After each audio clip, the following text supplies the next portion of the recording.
Church bell, the video number 111. We are telling the story of a parable, first part and second part continuously. This is the part 3. It is the end of the story, but we are going to ask some questions to the people up to the age of 65 or more than 70. The question is followed in another video. There we are going to give you 3 questions. You have to answer.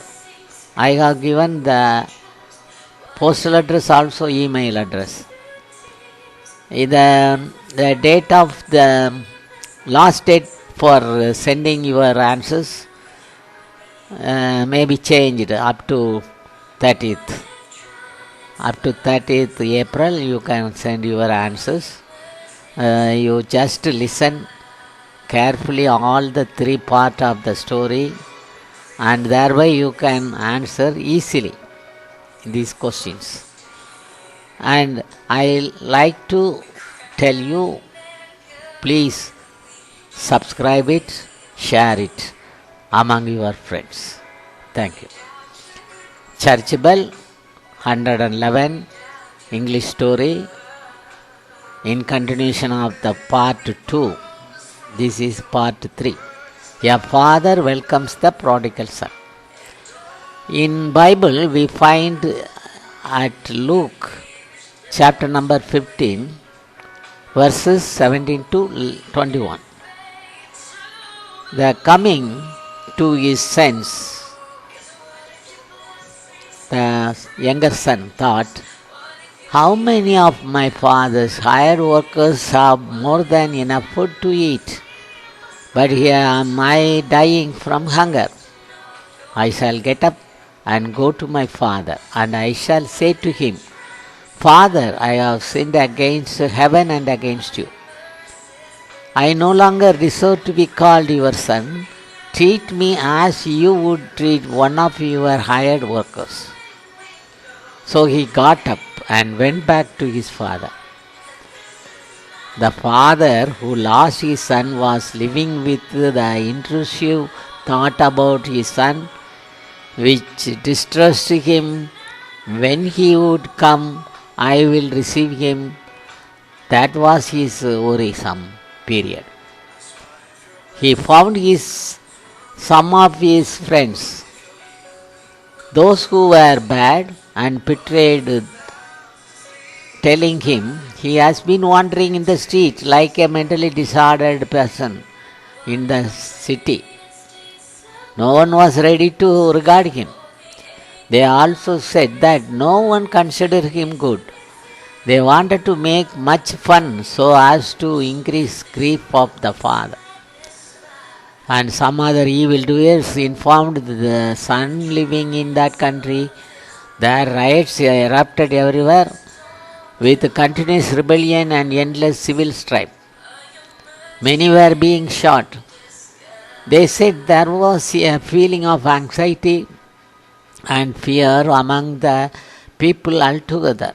They also said that neighboring countries were attacking and fighting in that place, so shooting at the site had been ordered by the officials of that country. That father's heart was broken. He was throbbing with blood pressure and depression. He wandered here and there like a shepherd looking for a missing coat. Not knowing what to do, he was not able to eat or sleep, and his face had a sign of remorse and passion. It was at that moment that the father noticed, luckily, a boy looking from the terrace of his house looked like his son, walking in a distant place, staggering and unsteadily walking towards his house, without footwear or socks. When he had found the boy, eagerly to embrace him, ran fast to come closer to him. The father thought about his mistakes, not taking care of his responsibilities and duties. Had he been treated strictly, he would not have gotten into the unpleasant situation. He and the father would be together all the day long. He approached him, hugged his son, who had come to reach his house, kissed his face, which was withered with dirty tears. While he was still a long way off, his father caught sight of him and was filled with compassion.